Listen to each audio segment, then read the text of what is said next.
నమస్తే. Welcome to ఏవి foodies. ఈరోజు వీడియోలో స్వీట్ షాప్‌లో చేసే బాదుషాను చూపించబోతున్నాను. ఈ బాదుషాలు జ్యూసీగా, టేస్టీగా ఎలా చేయాలో పర్ఫెక్ట్‌గా చేసే ప్రాసెస్‌ని మీకు చూపించబోతున్నాను. చాలామందికి బాదుషా అంత పర్ఫెక్ట్‌గా రాదు. కానీ నేను చెప్పిన కొలతలతో చేస్తే మీరు కూడా జ్యూసీగా ఉండే బాదుషాను పర్ఫెక్ట్‌గా చేసిస్తారు. ఇంకా లేట్ చేయకుండా వీడియోలోకి వెళ్ళిపోదాం రండి.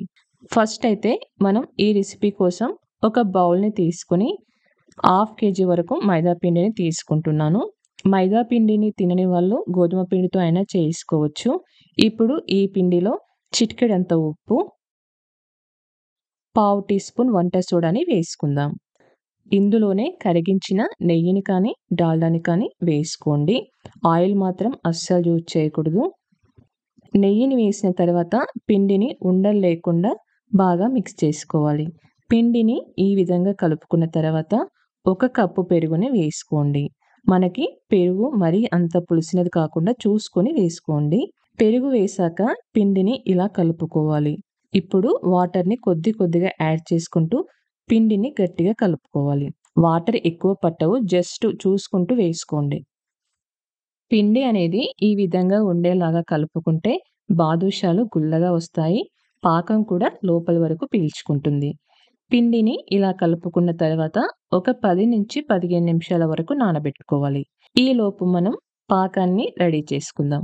ఒక బౌల్‌ని తీసుకొని అందులో ఏ కప్పుతో పిండిని తీసుకున్నామో అదే కప్పుతో 3 కప్పుల షుగర్‌ని తీసుకోండి. స్వీట్ ఎక్కువ తినేవాళ్ళు 4 కప్పుల వరకు తీసుకోండి. షుగర్‌ని వేసుకున్న తర్వాత 2 కప్స్ వాటర్‌ని వేసుకోండి.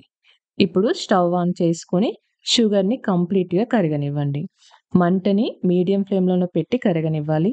నేనైతే గులాబ్ జామ్ పాకంలాగా లేత పాకంని తీసుకుంటున్నాను. ఈ విధంగా పాకం అయిన తర్వాత స్టవ్ ఆఫ్ చేసేసి మూత పెట్టి పక్కన పెట్టేసుకోండి. 10 మినిట్స్ తర్వాత పిండిని ఎక్కువగా కలపకుండా కొంచెంగా పిండిని తీసుకుంటూ బాదుషాలాగా వత్తుకోవాలి. బాదుషా సైజ్ అనేది మీ ఇష్టం. నేనైతే మీడియం సైజ్ బాదుషాలని చేసుకుంటున్నాను. మీడియం సైజ్ బాదుషాకి ఈ మాత్రం పిండి సరిపోతుందండి. దీన్ని అరచేతిలో పెట్టి రౌండ్ షేప్ వచ్చేలాగా కాస్త ప్రెస్ చేస్తూ రోల్ చేసుకోవాలి. ఇలా చేసుకున్న తర్వాత మధ్యలో ఇలా హోల్‌ని పెట్టుకోండి. బాదుషాని ప్రెస్ చేసేటప్పుడు ఇలా క్రాక్స్‌లా వస్తాయి.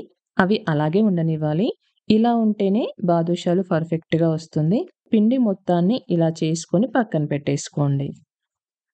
తర్వాత డీప్ ఫ్రైకి సరిపడా ఆయిల్‌ని వేసుకొని వేడి చేయండి.